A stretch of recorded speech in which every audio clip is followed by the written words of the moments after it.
परमात्मा की वाणी में प्रमाण है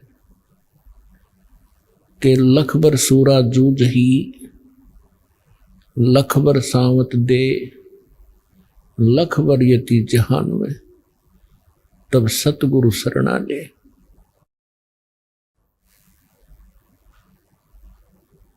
आज आपको जो समय प्राप्त है, आज आपको जो भक्ति विधि प्राप्त है, चाहे वो किसी भी कारण से सतलोक आश्रम बरवाला जिला हिसार हरियाणा में पहुंचा है, चाहे किसी भाई बहन के कहने से या कोई किसी संकट से दुखी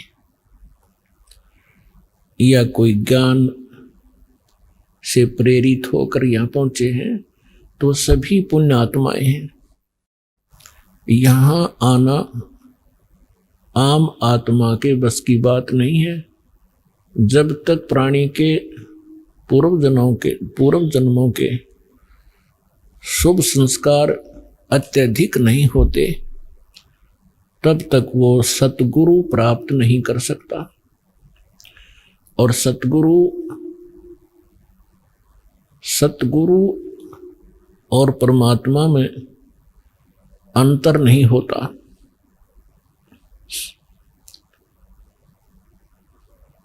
प्रमाण दिया है कि लखबर सूरा जूझ ही लखबर सावत दे लखबर यति जहान में तब सतगुरु शरणा ले।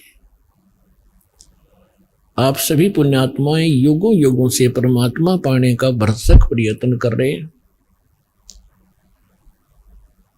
आपने बहुत साधनाएं की, कभी ना कभी आप परमेश्वर कबीर जी की शरण में भी अवश्य रहे हो, लेकिन हम परमात्मा को पहचान नहीं सके। परमात्मा की शरण में हम भक्ति युक्त तो हो गए, लेकिन सतलोक अपने निज स्थान नहीं पहुंच पाए, जिस कारण से वो पुण्यकर्मी प्राणी इस काल के लोक में बहुत से महत्वपूर्ण पदों को प्राप्त होता है और उसके पश्चात फिर से 84 लाख योनियों के चक्कर में पड़ जाता है। अब जैसे ये भक्ति काल चल रहा है, भक्ति युग है परमात्मा का निर्धारित किया हुआ, और इसमें अरबों खरबों की संख्या में मानव शरीरधारी प्राणी सतलोक जाएंगे। और अब भी जो कर्महीन इंसान फिसल गया इस मार्ग से, फिर वो असंख्यों युग तक लाइन पर नहीं आ सकेगा।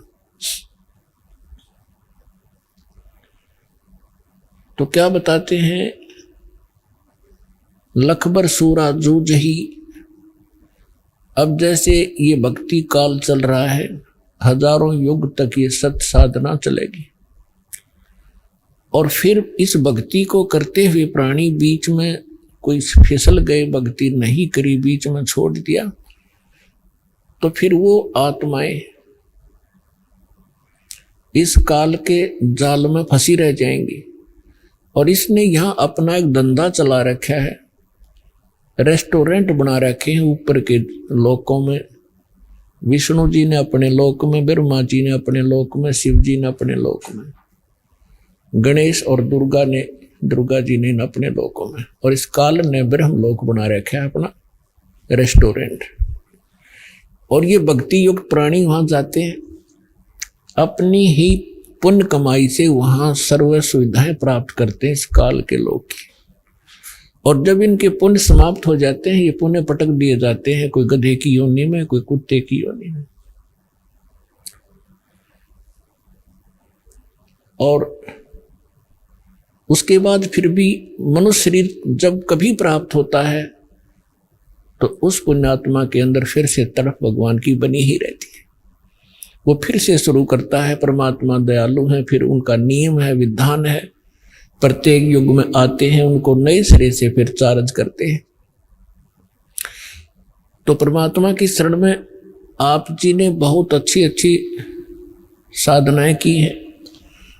और जैसे लखबर सूरा जूझ ही, एक सूरवीर होते हैं, सूरमा जिसे कहते हैं, ये बहुत बड़ी पुण्यकर्मी प्राणी होते हैं। सूरवीर वो होते हैं जो कभी अन्याय करते नहीं और अन्याय सहन नहीं करते, और जब भी कभी कोई युद्ध के मैदान में वो खड़े हो जाते हैं, या तो सामने वाले को मार डालते हैं या स्वयं कट टुकड़े टुकड़े हो जाते हैं, वो पीछे नहीं हटते। ये पुण्यकर्मी प्राणी के अंदर एक विशेष गुण होते हैं।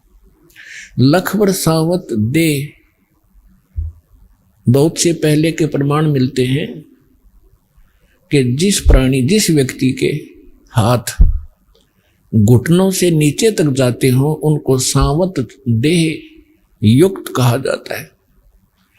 वो भी बहुत पुण्यकर्मी प्राणी होता है, बहुत पुण्यकर्मी प्राणी होता है। उसके अंदर भी एक विशेष गुण होते हैं, बड़ा सहनशील होता है, कभी दुराचार करता नहीं, कोई अन्याय नहीं करता और ना ही किसी को करने देता है। और लखबर यति जिहान में, यति जैसे सुखदेव ऋषि थे, वो बड़े यति थे, लेकिन भक्ति साधना ठीक नहीं थी उनकी, फिर भी वो गुण था उसके अंदर। राजा जनक के पास जब वो दीक्षा प्राप्त करने के लिए गए, राजा जनक जी ने उनकी परीक्षार्थ उनका आसन एक अलग कमरे में लगा दिया और उसकी सेवा के लिए एक नौकरानी भेज दी और नौकरानी को कुछ संकेत दे दिया, ऐसे ऐसे करना।